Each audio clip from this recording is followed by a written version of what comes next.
Pauly Shore is in the garage. This is a monumental event. So, all right. So when I first met you, I was a doorman at the store, and in my mind... Well, how old... You're 44? 48. Oh, okay, 40. So that would have been 1987, and in my mind, you had just started doing comedy, kind of, right? Yeah. Well, yeah. I mean, I remember. First of all, for me to see you and just because obviously I mean, you came in the I've been there my whole life. Right, okay, 72, but I'm just saying that's why I said the last time I saw you at the store, I was really happy for you. Yeah. I mean, generally, because I know how long you've been doing this and you have this show, and I don't know. It's just like cool for me to know that this is happening for you. So I don't know what's going to happen with this show, but just the fact that people are talking about it. That I'm not Mark Goldstein? Yeah, no, because when you first came around, it was like you came at a time when I was like probably 18 or 17. You were still doing it was pre-Weasel. Yeah. You were still doing like Surfer Guy. Right? Yeah, the hat, wearing the hat and the shorts and gnarly. Yeah. Yeah, no, it was way, it was just trying to figure the whole thing out. And I remember. But you were, no, but I remember you just cause you were so into drugs. I mean, you were really, but you didn't know. Like, I thought you were, I don't know. I just thought you were just some kid. You know what I mean? Like, I didn't know what was going on with you. I was some kid. But I was was cool. like 21 years old, and I thought that I was like, I just gotten out of college, and I thought I had a handle on how much drugs I could do. Yeah. And then I met all those motherfuckers. But I remember one time, like when all the shit was hitting the fan, and Bill Kennison was he walked up to me and said, "You trying to take my brother with you?" Like I was the fucking problem. Right. And then you came up to me and you're like, "What are you doing up there?" It was Magid. Hey, brother. Yeah, Magid. Hey, brother. The drug dealer. Yeah.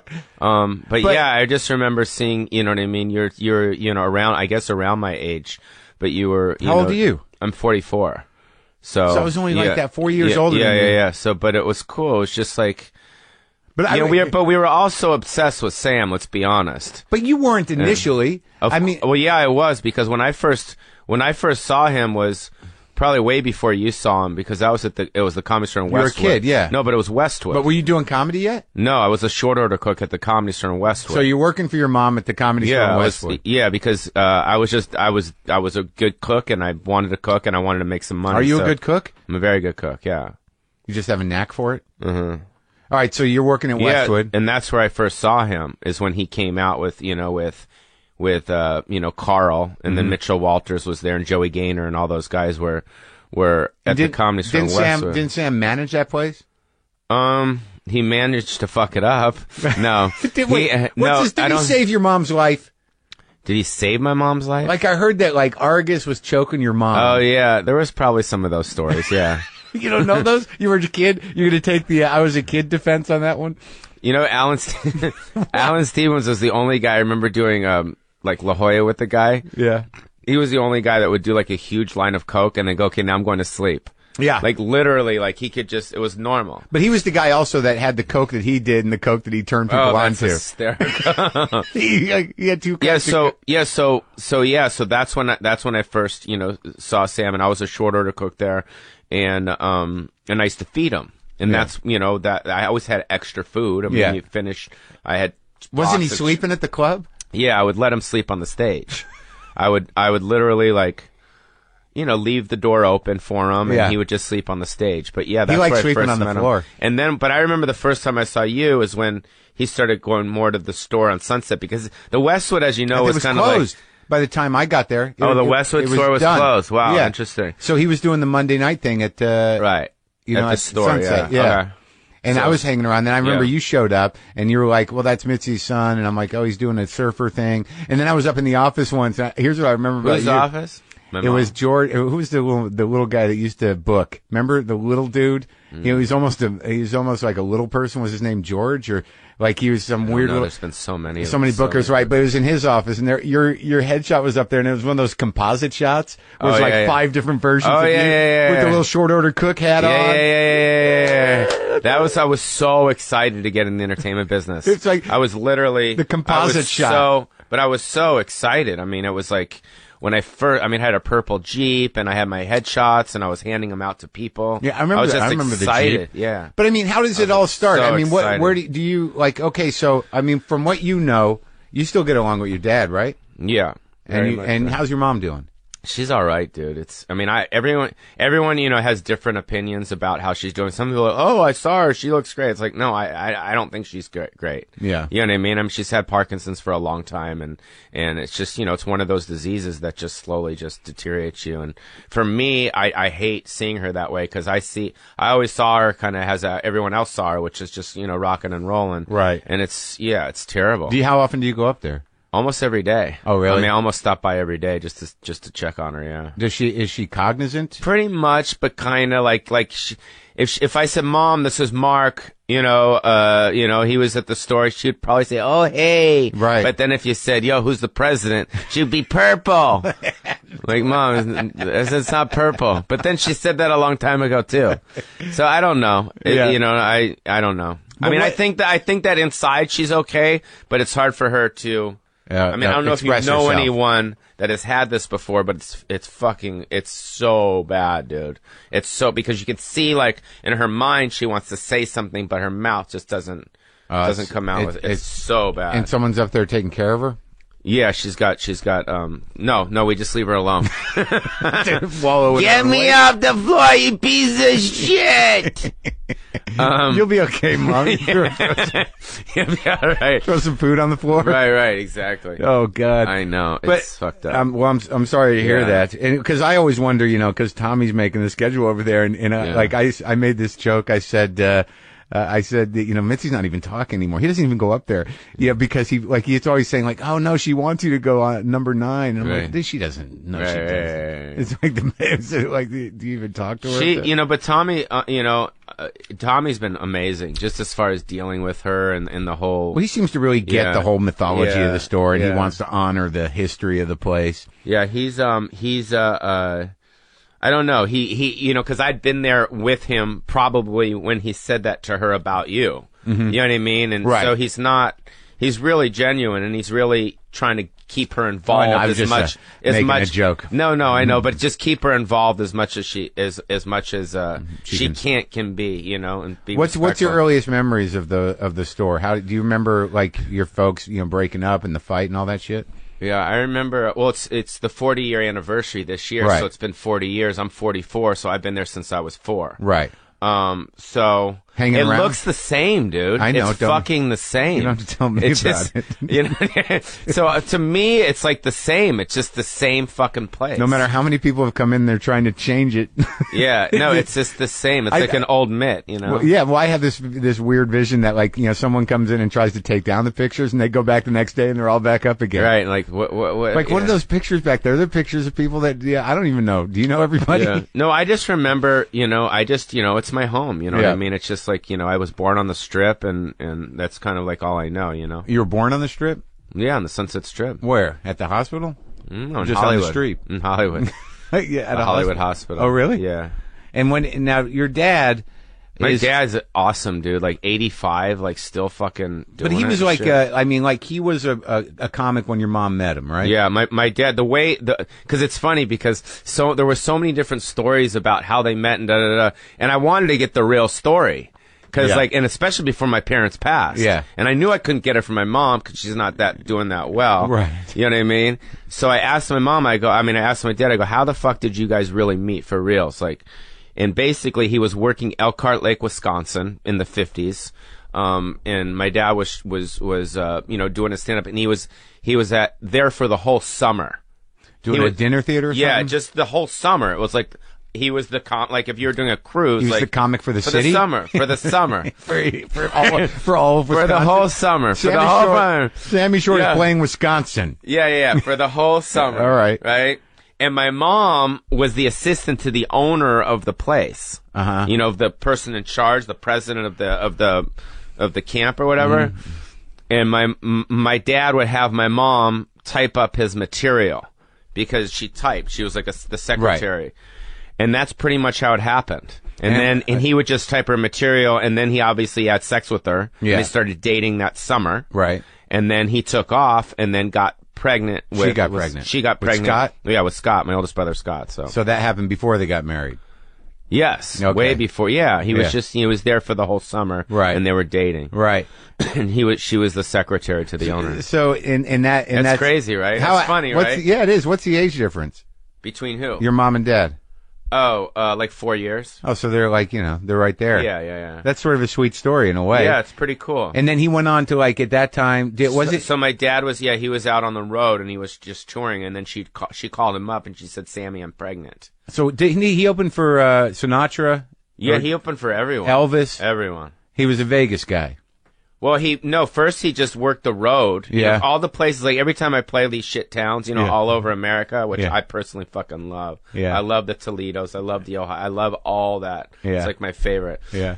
Every time I call him, he's like, "I fucking played that place in 19, I played King Wallow Supper Club and da-da-da." So he played all these fucking towns. I should interview him. He played all these towns, back in the day, back in like the 50s and 60s. What's his opening joke? I don't remember. I don't know. Do you know any of your dad's jokes? Yeah, I know his stuff like I know Argus's stuff. It's the same thing, you know what I mean? One-liners? One-liners. All right, so now you're in Hollywood, you're like this Hollywood kid, and you're going to the store. I mean, what are your earliest memories of watching comedy over there? I mean, if you're like... Well, I remember like Red Fox, Really? Yeah, I remember Red Fox. I remember Pat McCormick. Oh, I remember Natural Gas. Oh, my God. Remember Natural Gas? Wasn't that Gary Mule Deer thing, or no? No, it was Vic Dunlop. Oh, really? Yeah, he Vic just Dunlop. passed away. Yeah. Oh, my God.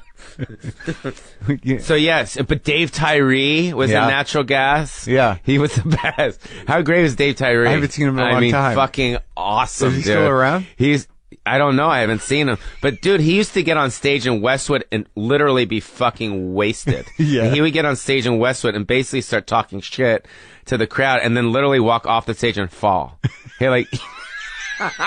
He would eat shit off the stage and just eat. So he was there. So that was some other members. Obviously, Lenny Schultz. Yeah. Was one of my biggest inspirations. I mean, I love Lenny. I mean, I used to fucking run to see Lenny Schultz. I mean, do you know what he used to do, right? He was like a crazy ventriloquist or No, something? dude. He was who I think Gallagher stole his act from. He was his son was around for a while, right? I didn't know his son. Lenny Schultz was a PE coach. Right. He was crazy, right? Good-looking guy, good-looking. Back in the day, he would wear Speedos. He'd come on stage. Yeah. In the main room. Yeah. And he used to say, a lot of people would have, when they have diets, they eat the food where they don't want to eat. It goes in the Lenny Schultz diet. I put the food on the parts of my body where I want to lose weight. So he would turn the orchestra music on. He had all these fucking pigs and cottage cheese and all this shit. And he would literally take all his clothes off. This is in the main room. Yeah. Like fucking straight away, dude. And dressed to his Speedos. And he would throw cottage cheese in his balls and pour a fucking egg on his head and milk and then cereal and like insane. People are like screaming. And I had to fucking clean him off. Because he would meet me out to the back by, where we hang out by the stairs down there, and I'd have a hose, and I would just hose the guy off. And that was like one of my things I did, but I loved it. I was so obsessed. How old were you?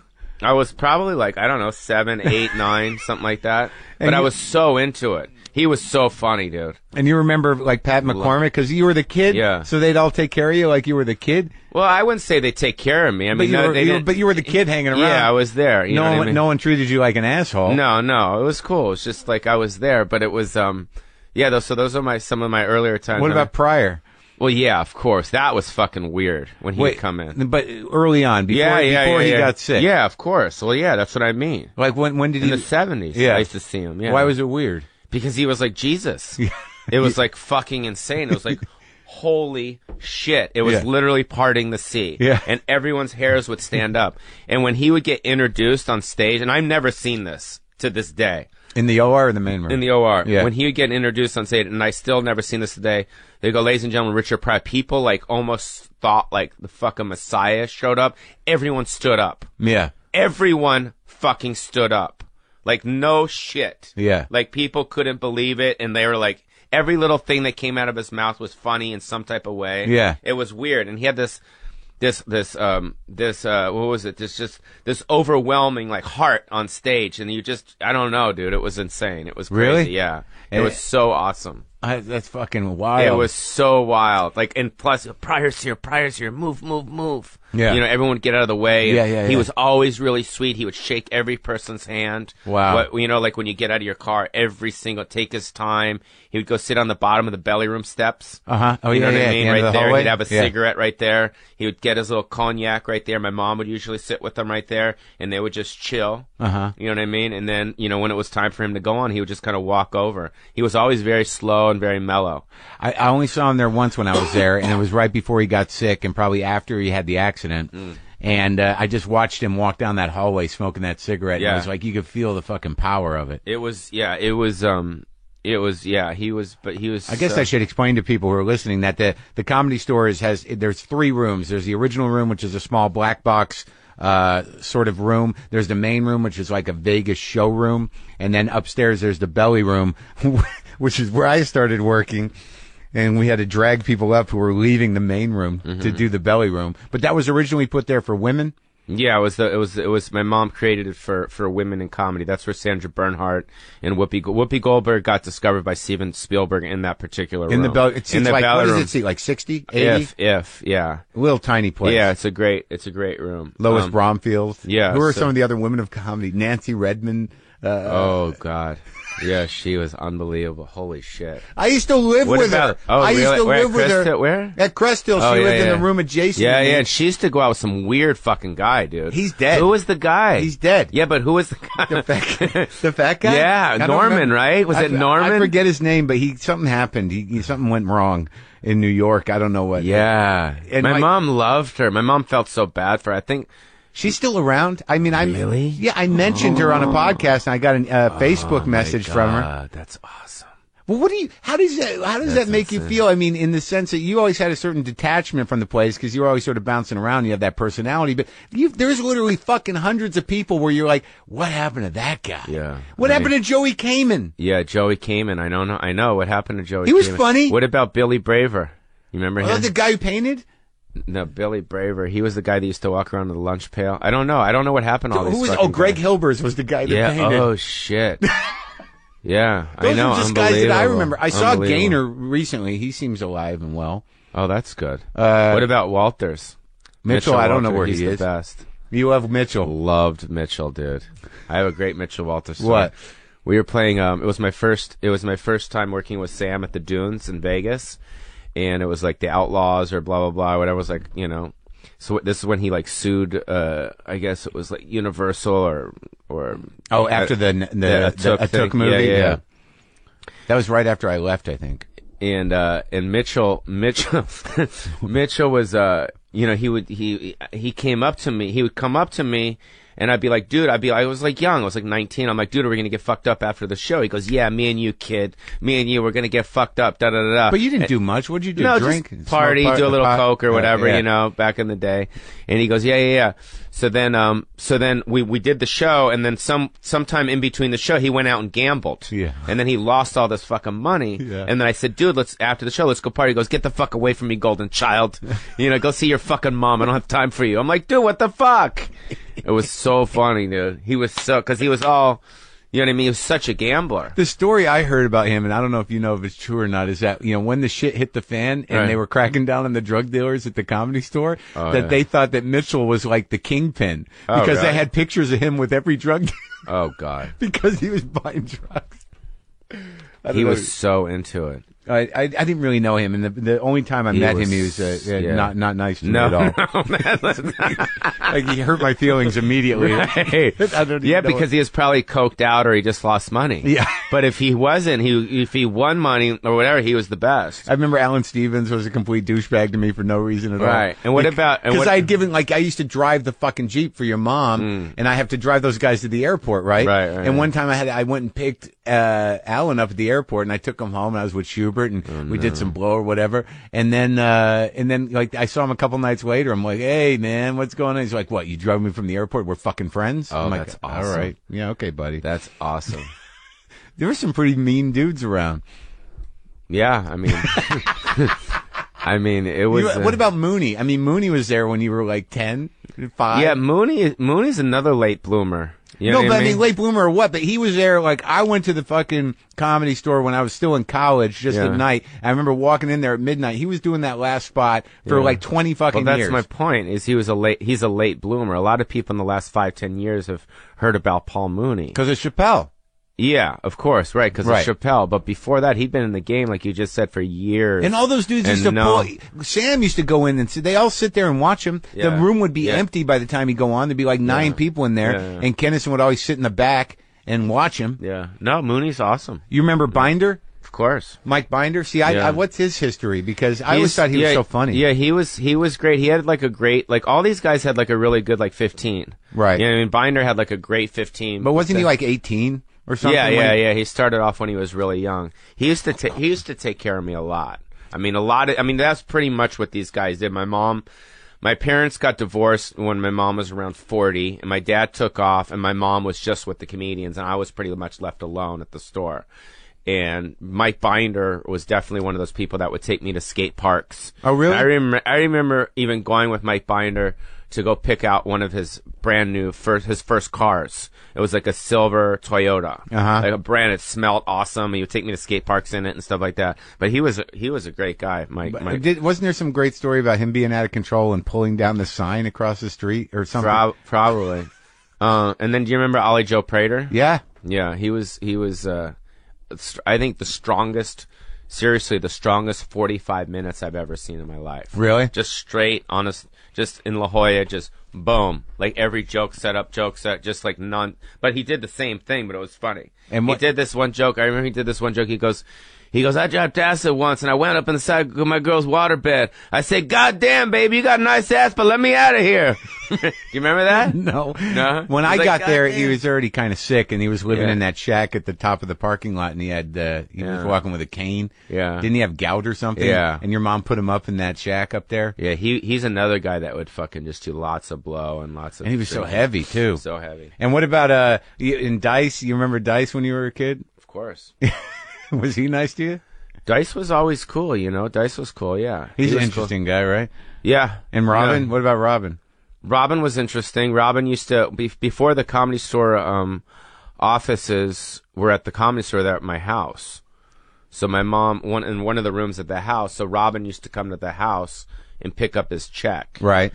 In his like Mork and Mindy his Mark outfit. Oh, really? Which was And your mom, like over time, like do you remember all the guys she dated? Yeah, of course. Steve Landesberg, Danny Argus. Stone, Argus.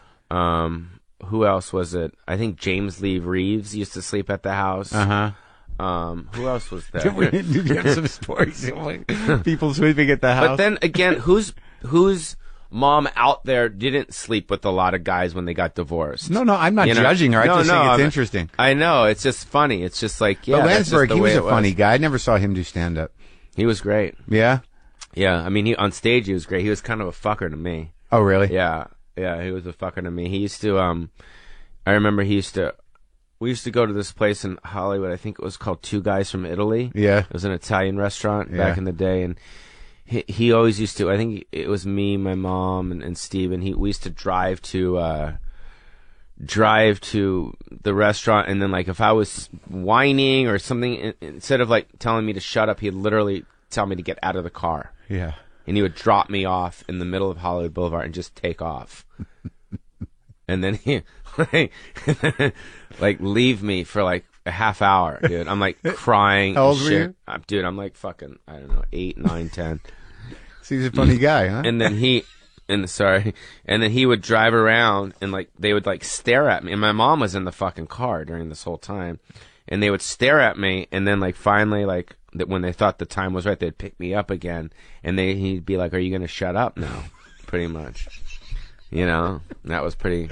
And all this time you were still hanging out with your dad occasionally? Yeah, once in a while. Now where are the other siblings? Where's Sandy and Peter and Scott? Well, Scott and Sandy, I think Scott moved down to San Diego when he was like 18 or 19 or 20 or 21, like that. Yeah. And then Sandy... I met Sandy. Sandy was... See, the thing that's sad to me about Sandy is she's so talented. My sister, she's so talented, but she was never able to like figure out her own little, niche for some. I mean, she's teaching stand up in San Diego, but I just think she could do so much more than that, because she's like an artist. She's crazy. She used to go out with this guy named she dated a lot of wild guys. She dated Dice for a while, right? Yeah, but I'm talking about more crazy. Recently? No, not recently. Back in way before Dice. She used to go out with this guy, Bill Osco was one guy who used to own this place called, like, fuck it. He was, I mean, I'm sure if you Google the guy, it's like just drug bust, jail, that type of shit. And then she went out with this other guy, Filthy McNasty. You know the Viper Room? Yeah. Well, it used to be called Filthy McNasty's a long time ago. And Filthy McNasty is kind of like this character. Like, he had his own, like, he had a carpet-covered hearse with his car with flames on it. Right. And he'd have, like, his head on top of the car, like an ice cream truck head. Yeah. And he would literally, I swear to God, he would pick up my sister, and he'd have a horn. Like a guy's picking up the sister to take on a date. And he had hit the horn, and the horn would be like, da-da-da-da-da-da-da. And then I'd look out the window, and I'd be like, Sandy, Filthy's here. And, like, literally, she'd have, like, a long coat, and she'd go out on dates with this guy, Filthy McNasty. Didn't she get it? I remember meeting her once, and she was into the Buddhism. Yeah. She was into that for a while. The Num She married a guy, I didn't go to the wedding, but she married, like, one of those type of guys. Do you get along with them? I mean, I love them. You know what I mean? I love my brothers, and I love my sisters more than anything, but... like I think any siblings, like there's a lot of kind of, I just. Well, what the hell just happened with the legal thing with the store? Yeah, what's that about? Well, first of all, I can't really get into it, right. And I kind of told you this. I don't know if I told you this, but I just can't really get into it so much just because of the whole lawyer thing and all that stuff. But that's pretty much it. I can't. What's at stake? The future of the store? Pretty much, I think the future of the store. And what do you want to happen with the store? Well, I want it to go on to for another 40 years. I think it has to. I think that you can't knock down the building. You know what I mean? The building itself is its own thing. Is it established as a historical landmark? I hope so. We don't know. No, I don't know. I hope so. I just think that the comedy. I mean, even if the comedy store at the end of the day, even if the comedy store's numbers are up and down and they're not that good, or there's still an energy there, and there's still people there, comics there that just want to go and learn. You know what I mean? Yeah, and it's its own place. It actually frightens away the right people. Like, it seems to have its own, like, there are people that are like, I don't go up there. But the comics.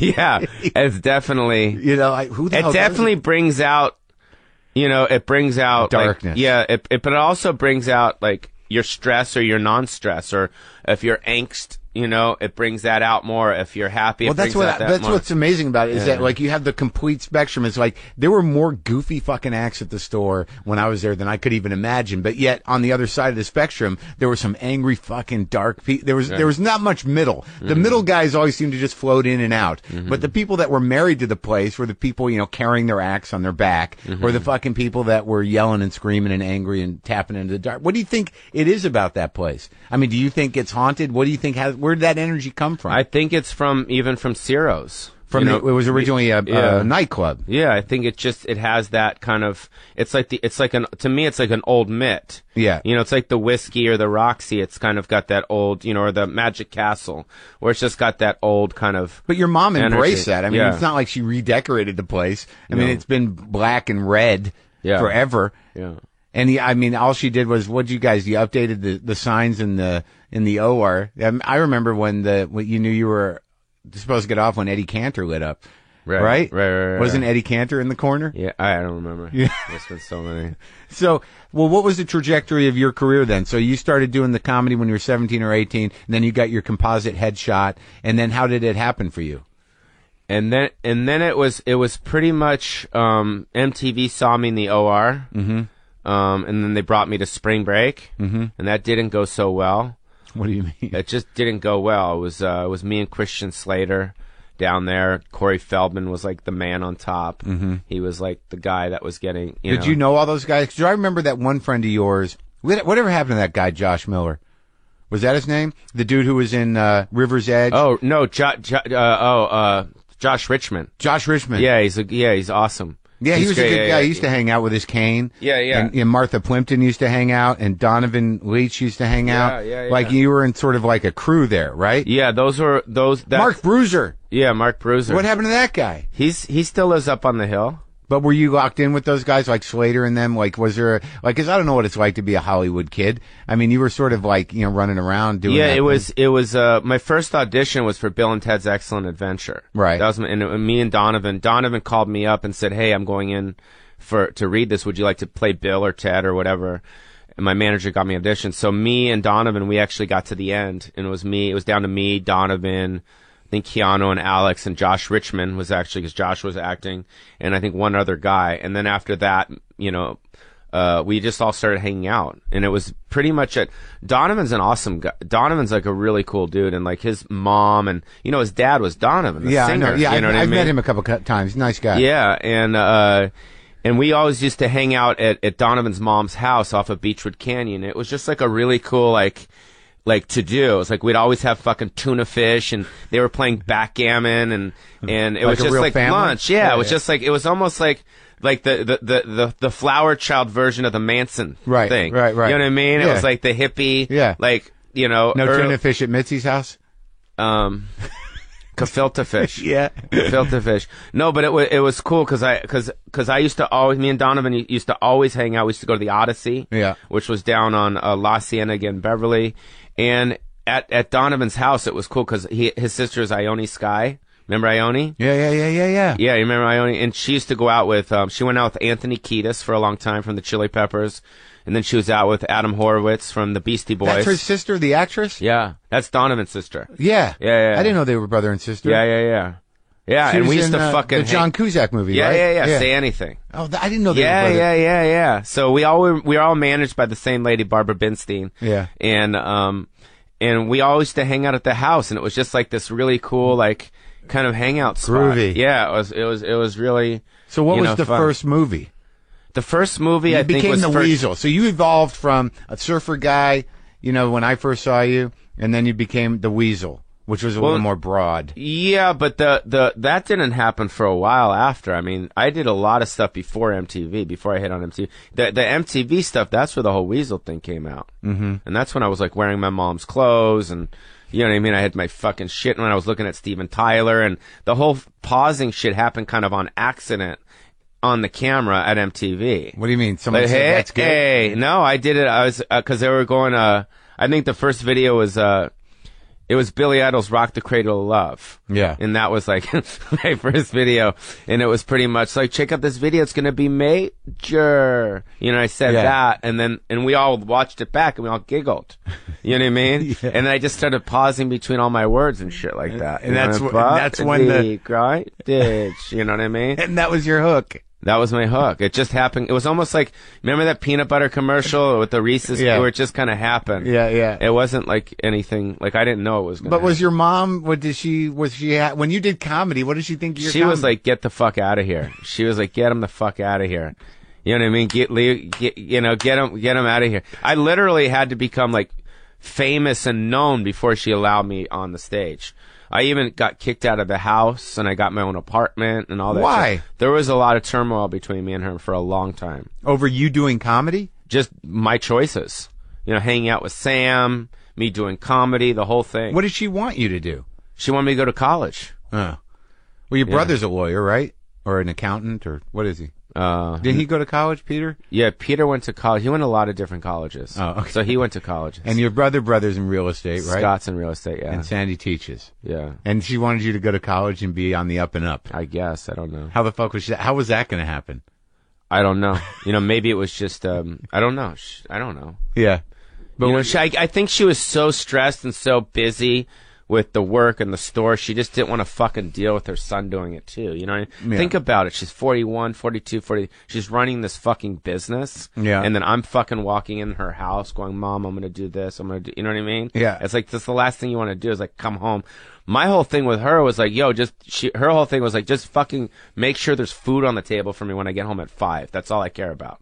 she'd call me up and she'd be like, make me a steak. And she'd hang up the phone. Yeah. Because she was stressed and pissed, you know, about, I wouldn't say pissed. I think she was just like overwhelmed with everything. But do you know how terrified we all were of her? Do you realize how terrified all the comics were of her? I don't understand that dynamic. It was almost like she had this power in that place where you had all these wayward, angry comics who didn't have good relationships with their parents. Right. And we just decided that she was the mother of the whole situation. She was. I was paralyzed with fear and pain. Like, you know, when I had to deliver a goddamn chicken salad, don't get me a chicken salad. But I think you knew, though, that she was coming from a good place. Though. I don't know. She told me I should wear a scarf and that I was a poet. And I saw you wearing a scarf I know, and doing a play, and you looked good. For a while. That was the beginning part. Yeah, I found a scarf. What did she do? What did she get? Did she tell some guy you should do puppets? She had the first time she'd see you, she'd always have this weird poetic note. Yeah, well, she had the thing with Jackie Grayman to wear a yellow suit. Oh, right. But Jackie Banana, she called him. You know, Jackie Banana. Next thing you know, he's at the store at the yellow suit. Okay, is this good? He was funny, though, in a yellow suit. How long did he do that for? For a while, a couple of years. But I think she told Roseanne to wear the overalls as well, though. I'm sure. She told Roseanne to wear the overalls, and she wore them on the Tonight Show. Right. That was her signature. Who else did she give direction to? Do you know?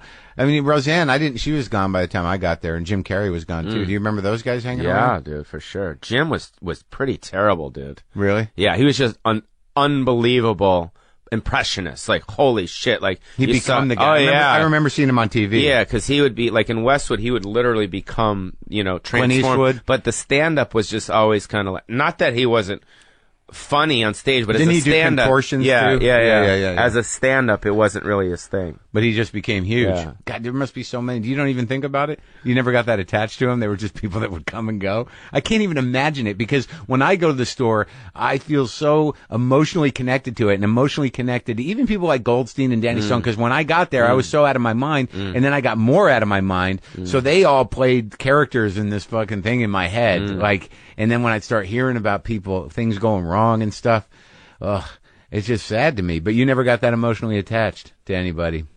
Well, yeah, I mean, the people that took care of me, I guess, when I was younger, when I was a kid, you know, I had different, my mom was always, again, busy, so she always kind of put people, there's a guy named, remember Chris Jackson? You probably don't remember him. A black guy, Chris Jackson, he wrote for Eddie Murphy and stuff. No. He used to play Winnie the Pooh at Disneyland. That was his job. Right. You know what I mean? Like, literally the whole fucking outfit. Right. And he used to take me and my friends to Disneyland. I mean, how awesome is that? Your fucking guardian's Winnie the Pooh. Yeah. You know what I mean? So he used to take us to Disneyland, and I remember me and my friend, we stole, like I shoplifted when I was a kid, you know, at Disneyland, and we got thrown in the Disneyland jail, and that they're like, who took you here? And we're like, Winnie the Pooh. Yeah. Right? And, you know, so. But when you when was the time where, which movie was it where you crossed over into, like, you were a thing and your life got large? Was it Encino Man? Yeah, I was Encino Man, yeah. And then all of a sudden you're like a, $1 million guy? Yeah. And you did, like, how many movies after you did? Like, Son-in-Law was big. Yeah. And Biodome was big. Biodome. In the Army Now was big for me. Yeah. Yeah. And that was with Andy Dick. Yeah, that was awesome. Yeah, he's funny. Yeah. And at that time you just became kind of like you were living pretty large, right?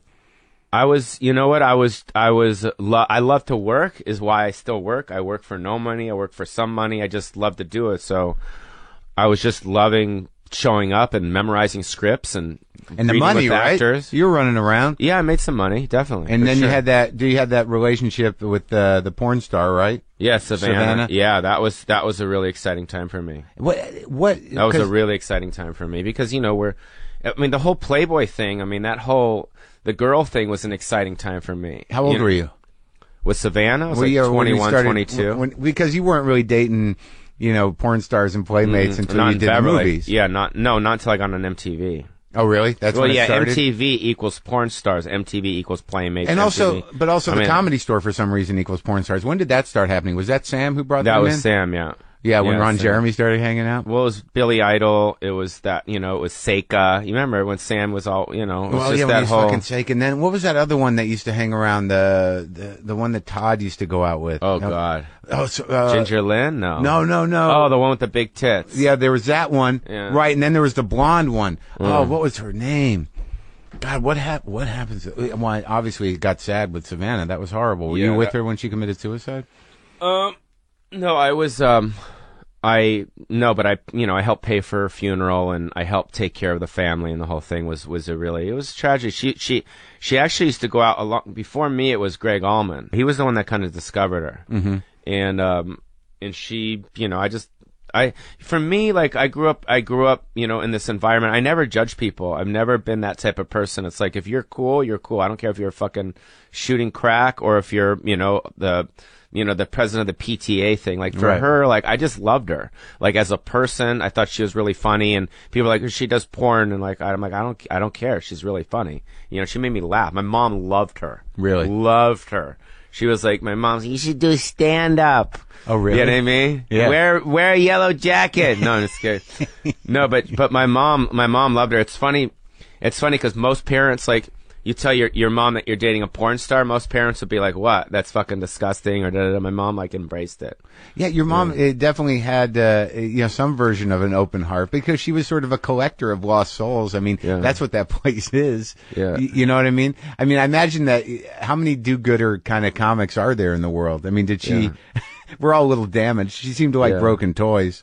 Well, she also never supported, me falling in love. Hence the reason why I don't have a girlfriend. Hence the reason why I'm not kids. I don't have any of that.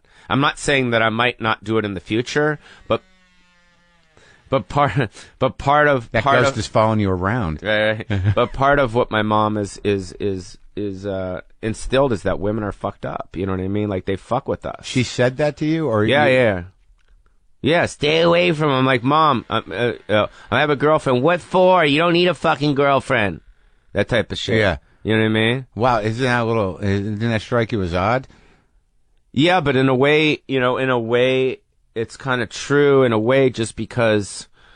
But she was for a comic though, like, we're so selfish. Can I say that? We're like into our own thing. So it's like, if you have females and all this other stuff, and it just kind of takes away. I mean, that's kind of like, she always said, like, don't date the waitresses at the store. Like, and that's why she always, like, her whole thing was, like, to hire waitresses that weren't attractive.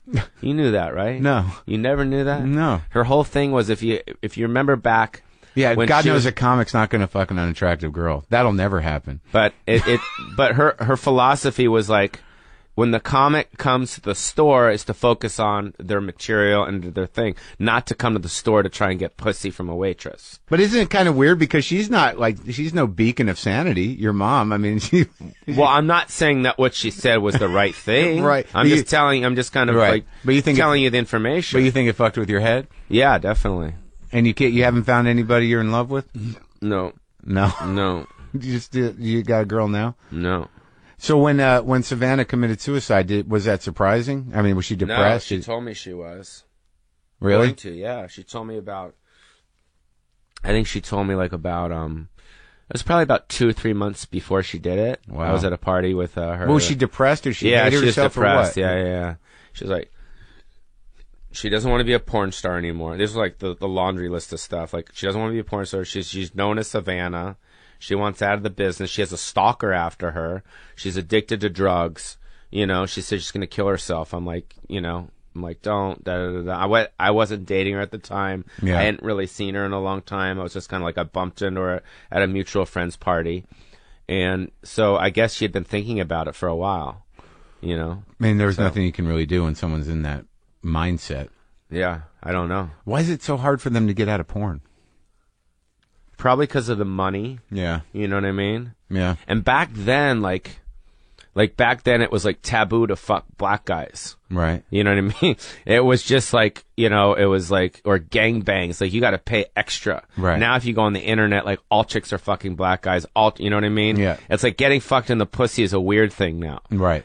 Back then it was like just you taboo. Fucked in the ass? Yeah, she was just like, going into that world. Doing anything. Yeah. She was going into that kind of world of yo, I'm gonna, you know, do a gangbang. I'm gonna get fucked in the ass. This when you were going out with her? No. I had been broken up with her for a couple of years at least. When you were going out with her, was she working? Yeah. And that was cool with you? Yeah. Didn't bother you at all? A little bit. Yeah, a little bit, but it wasn't, I mean, it wasn't a deal breaker. No, it was obviously at one point. I mean, obviously I woke up one day and I'm like, dude, what am I doing? Like, I can't go out to fucking porno star. It's disgusting. And that's what happened? Yeah, I just woke up one day. I'm like, I can't do this. Well, do you think it had something to do with that like you seem a little emotionally insulated? I mean, it's in the sense that, like, if you're going out with a porn star, on some level, there's no risk that you're going to really give your heart to her. Yeah. And that, like, there's some party that knows, like, I must be really emotionally shut down if I'm going to... Yeah, well, is that wrong of me to say? No, that also, and it's okay if you are with other girls. It doesn't make you feel as guilty. Mm-hmm. Right. You know, because I was rocking and rolling as well. I was on the road. I was doing my thing, and I was hanging out with this girl, that girl. So it wasn't like... And she didn't care? No, she didn't care. And I didn't, you know, it was just like... It was more of like a friendship. Yeah, and a fun thing. You know what I mean? Like, if she was just a hot girl that was a porn star that I had sex with, then I wouldn't really care. You know what I mean? But when her makeup was off and we were in Hawaii together, or we were wherever we were, she was Shannon. She was just she was funny, dude. Yeah. She was really funny. Do you ever get fucking sad?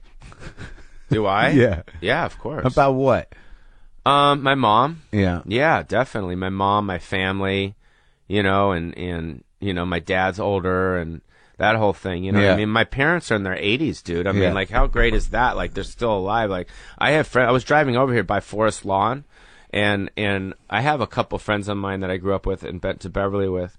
Their parents are all dead, and they're in Forest Lawn. At Beverly Hills High? Yeah, and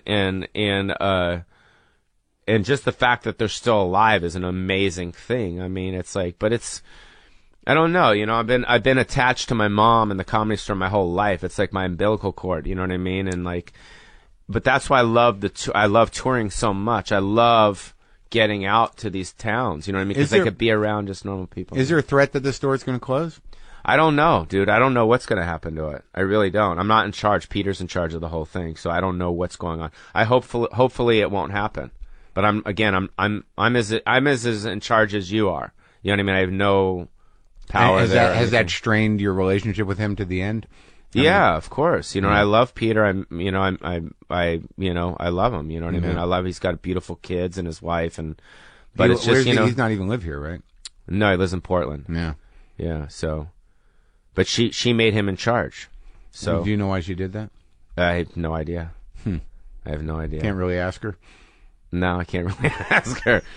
No, she made him in charge for whatever reason. So yeah, all right. Well, now in terms of like your career now, you're I know you're doing some stand-up shows on Showtime, and like you're out there. What are the expectations of the crowd? How are the ticket sales?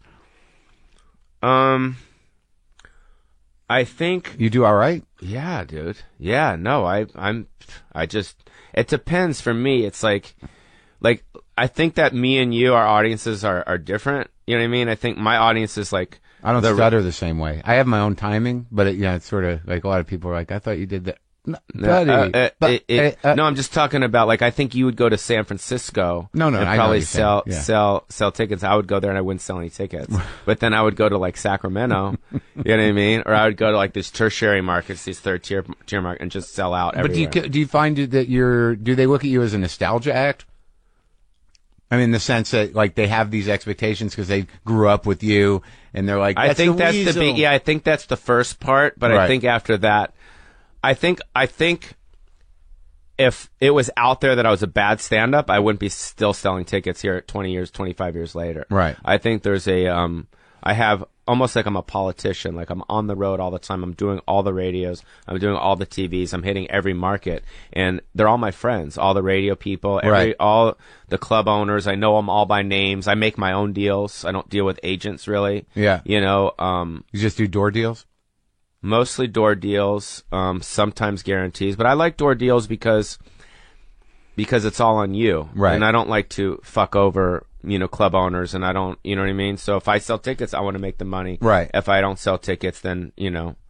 So, But no, I like so a lot of the smaller markets are like Toledo, right? You know, those are like some of my really great markets. Really? Yeah, I love it. And people, do they do you what do you give them? I mean, do you give them like some of the older kind of attitude? Do you still do a little bit? Yeah, you do. I have fun with it. Do you do the stuttering thing still?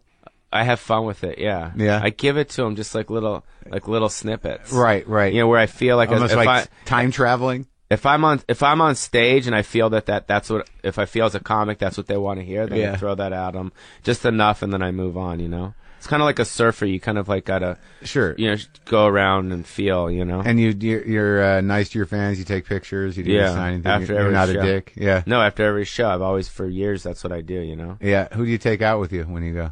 I've been with Sandy for a while. Sandy Danto. Have you met Sandy? I don't know if I know him. Yeah, no. really, really funny kid.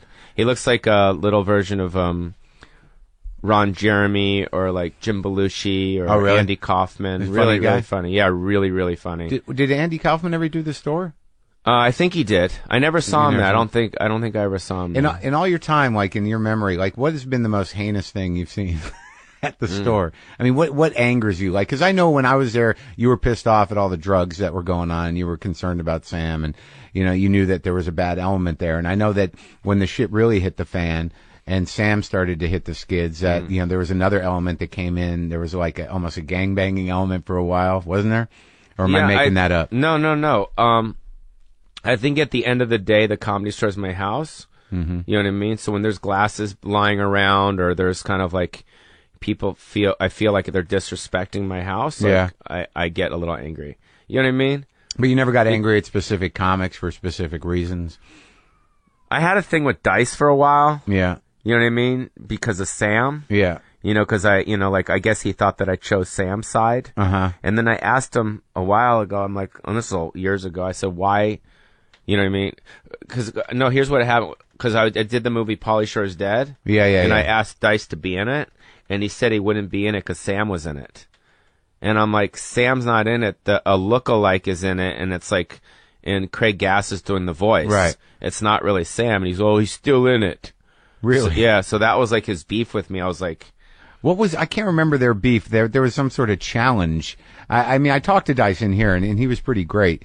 And but I remember that there was some weird competition because they both sort of broke within a year of each other. I remember think it was the whole ego, like who sells more tickets. Right. I think it was that, even though they were so different. You know? And what was your issue with you know, when you did that movie about wasn't there some issue between you and Sacha Baron Cohen? What was that about? That was well, he did. I guess he did. Was it Bruno or some shit? Yeah. Where he had one scene where he adopts the baby and the baby comes out of the baggage claim. Yeah. And I already did the movie, you know, where I adopt a black baby. Right. My whole movie is called Adopted, where I go to Africa to adopt a black baby. Right. And I just kind of went out. I think I did an interview or something saying that he stole my idea. Right. You know, because I did it first. Right. But then it turned into like some publicity thing. But I don't really think that he stole it from me. Right. Like down deep inside, I think that it was more like, it was just like a generic kind of idea. Generic thing. And I did a whole movie about it, yet he just did. So you didn't pursue it? No, absolutely not. And what was I the whole just kind of fucking with him? And what was like the Pauly Shore is dead thing? Was that a publicity campaign, kind of? No, that was me trying to come up with a really funny idea to answer my fans of like what happened to me. Oh, really? Yeah. Because what happened was I was doing movies for every year for a long time. Yeah. And then I stopped doing movies because the box office went down. And it was, you couldn't get movies. No, I couldn't get movies. Yeah. It was just like it was like I had a good run. It was like, oh my God, like I did 6 in a row, and I rockin' did the whole thing. And then, but normal people, like people in the Midwest, they don't know. They're like, what happened? Like, what? So I did a make believe story about what I thought about what I wanted people to think happened to me. So it's all make believe, but it stemmed from the truth. Right. Which, you know, like Carrot Top moving into my house and me parking cars at the club and me almost running over Mini-Me. It's just kind of like it was like a mockumentary. Right.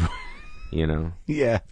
And what's this show you got coming up? What's Politics? Yeah, Politics is I love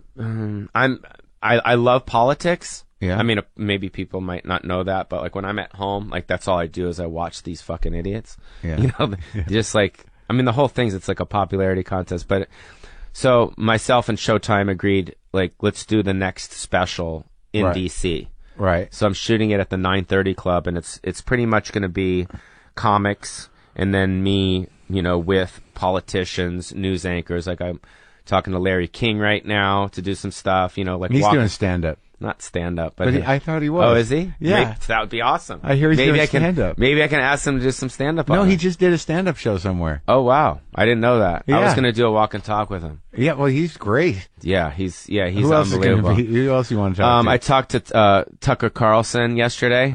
I know, but that's what's... But the thing is, I want to have enough redneck comics and enough liberal. Right. You know what I mean? Yeah. I want it to be like right on the fence. Right. And because I think that'll create that kind of... What the fuck did you talk to Tucker Carlson about? About him being on the special. Okay. About doing like a walk and talk with me, or he's coming gonna do it? He's getting back to me on it, yeah. Oh, yeah? He's got to talk to his people at Fox. Got to ask his bow tie? Yeah, his bow tie. Do you do any political shit? Yeah, of course. What do you I have a rap. You If you have a beat, I can lay down my new rap. I don't have a beat. Oh, well, then I can't lay it down. You can't just riff it? I could riff it, yeah. Okay. It's called, well, it's not coming from me. It's Okay. like, this is. It's a character? No, this is Barack Obama rapping. Uh-oh. No, okay, I won't do it then. No, go ahead. This is, cause what's gonna happen is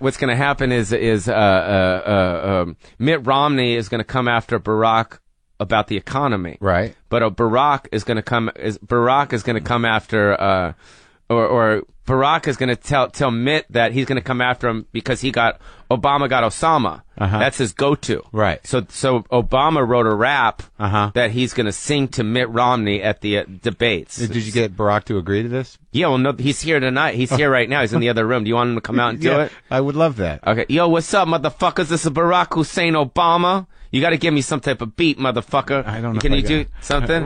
Do something, motherfucker. Come on. I don't know. Anything. Here we go. I don't know what's the beat. Obama got Osama, yes I did. Obama got Osama cause you couldn't kid. Obama got Osama, you know it's true. Obama got Osama, Bush fuck you. What do you think? Oh, that's good, man. You gonna open with that? No, I'm not gonna open with it. You gonna close with it? No, don't worry about it. It's gonna be a fucking home run. It's all work. I'm working the whole thing out. Did you save some money? What? Nothing. Oh shit! No. What? It's okay. What are you talking about? I'm just curious. Yeah, I saved some money. Okay. Yeah. I in the whole life that you've had, who are the, like, outside of Sam and outside of Lenny Schultz, who are the guys that really, you know, you'll never forget? I have to say, I mean, a lot of people know me from music. I mean, I was very inspired when I was on MTV. Yeah. You know, and I've always loved music. I mean, when I was a kid, my brother Scott used to own the Roxy in Pacific Beach. Did he? Yeah, in Pacific Beach. Right, I don't know that. So it's not there anymore. It's like a fucking post office now. My first concert as a kid was Iggy Pop. Oh my God. You know, 79. Wow. You know, so I've been just, you know, Cheap Trick, and so I was, to answer your question, mostly inspired by musicians. Some comics. I love Iggy Pop. Yeah, I know you were backstage like 79, so you're like, what, 15 or something, or probably, whatever? I don't know. And it was your brother's club, so you could just go in? Yeah, and Sister Sledge played there. Wow. That was pretty cool.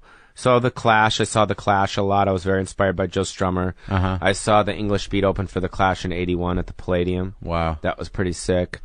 I was obsessed with X, the band X, the punk band X. They were from here, yeah. Yeah. Billy Zoom. He used to, you obviously know what a mod is. There's a lot of people that don't know what a mod is. The mod, when it came back around in the 70s, the sort of well-dressed 70s, 80s, yeah. English thing. So Billy Zoom was, he used to make these kind of windshields for the scooters. Yeah. And they were called like Zoom shields or whatever they were. Yeah. And I used to help him make them. he used to live off of Sunset and Sierra Bonita, and I was like his little helper. Oh, really? So I was obsessed with Billy Zoom. I was like, kind of like Michael Jordan. Yeah. With the kid on the Coca-Cola commercial. Yeah, I was like obsessed. I would help him make his like shields. Really? I was so into it. Yeah. Were you all modded out? Yeah. How old were you then? Do you remember? I was like probably a freshman in school, so I was like 14, 15. And all right, so that's fucking cool. But awesome. but seeing the comics, like obviously, Sam had a big influence on everybody, and and Lenny Schultz was your childhood hero. But who were some of the other ones? Well, Richard, Eddie Sure. Murphy. I loved Eddie Murphy. I mean, I thought Eddie Murphy was really funny. I mean, And he came to the store a lot for a while, didn't he? yeah, it was interesting because I remember Richard when Eddie Murphy was there, Richard Pryor would maybe not go on, Right. or tell his people to tell Eddie's people to leave, because he thought that Eddie Murphy was stealing his material. Really? Yeah. Interesting. Yeah. That was pretty heavy. That is heavy. Yeah, it was for real, because Eddie was such a big star, like bigger than anyone ever, when it happened. Yeah. like bigger. And even though Eddie Murphy worshipped Richard Pryor, Yeah. Richard Pryor still didn't want Eddie around. You know what I mean? Yep. But then they did that movie, Right. where they played like 50s gangsters. Oh or yeah. I remember, what was that? Something Nights or something? I can't Yeah, remember. Harlem Nights or something. Oh, is that? Yeah. Well, that's fucking wild, man. Iggy Pop, though. He was wild. He's fucking. He was so wild. Yeah. He was awesome. All right, so I think we're good. You feel good? Yeah, we're good. Thanks for having me. Absolutely, Pauly. Good talk. Wait, I gotta do a weasel, bro. I'll do it, bro. I mean, come on. There's people want to see that shit, dude. It's nostalgia, motherfucker. Yo, bro, it's the weasel and the Jew. Ooh, buddy, cause I'm in a custom the major montage. See? That's like going in a time machine. That's what I'm saying, bro. All right, bye. Hot tub weasel machine, bro. Zzz. Yeah.